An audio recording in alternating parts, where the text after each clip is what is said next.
Chapter 8. I was doing what Officer Howe told me to do, the boy started defensively. I knocked on every door I came to.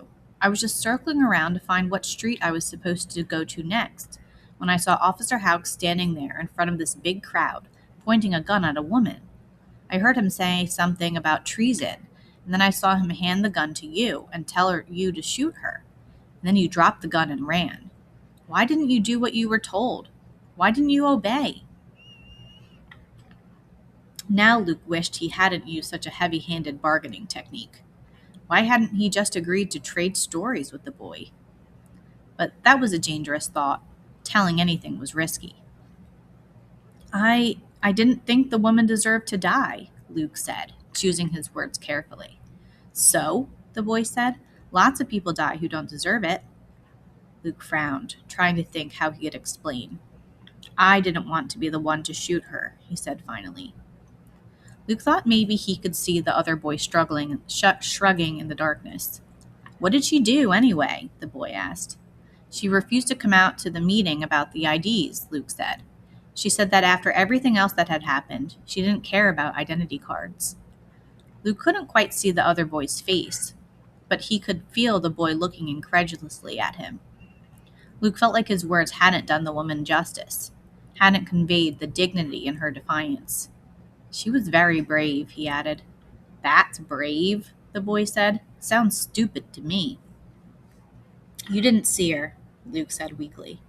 I saw her being held at gunpoint, condemned to death, the boy said. If that's where bravery gets you, no thanks. Luke swallowed hard. He felt like he and the other boy were engaged in some sort of competition, and that the other boy had just scored the first point.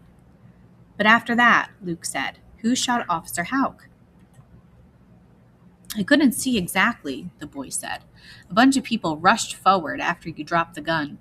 Someone grabbed the gun, and I could see it pointing at Officer Houck.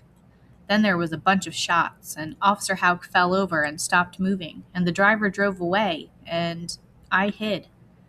I don't think anybody remembered about me. Nobody came looking for me. The boy sounded almost forlorn at having been forgotten.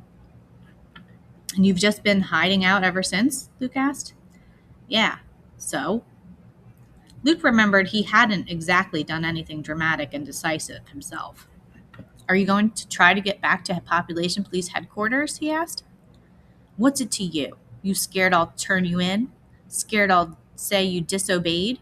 Scared I'll say it was all your fault Officer Houck died? No, Luke said, and it dawned on him that that was the truth. Somehow he wasn't afraid of that possibility. Population Police Headquarters seemed very remote and far away now. You don't even know my name. They kept records of who went with Officer Houck, the boy said. They'll know I wasn't the one who disobeyed. Maybe they'd give me a reward for turning you in. He sounded hopeful now.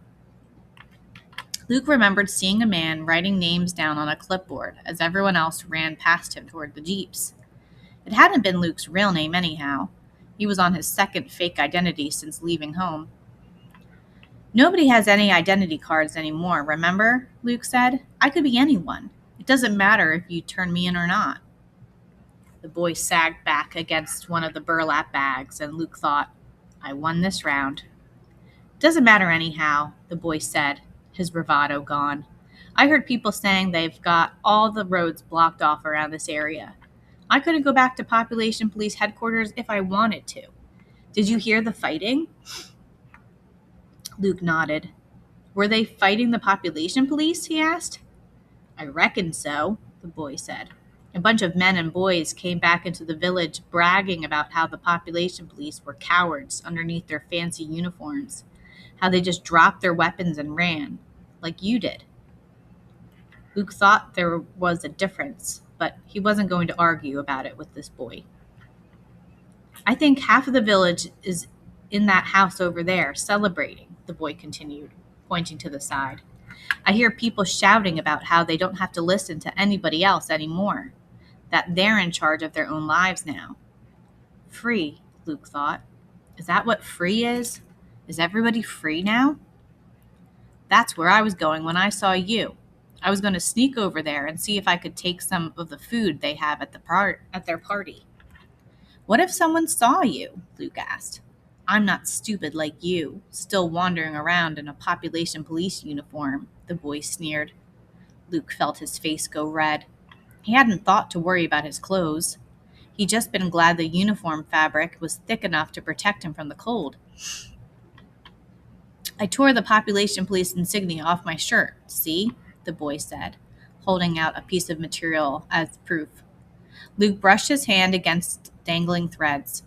And then I found this cloak on a clothesline to cover it up. I'm safe. What if the people are wrong and the population police are still in control? Luke challenged him. Well, then I can put the insignia right back on my shirt, the boy said. I'm not going to throw it away. I could find a needle and thread if I had to. Luke frowned, not quite able to figure out why the boy's explanation bothered him so much. Was he just jealous that he hadn't thought to do that himself? Then he knew what he wanted to ask. But are you glad if the population police are really gone? Or do you want them to stay in power? Which side are you really on? The boy laughed, as if Luke's question were the height of stupidity. Which side am I on? He repeated. What do you think? Whatever side feeds me, that's the one for me.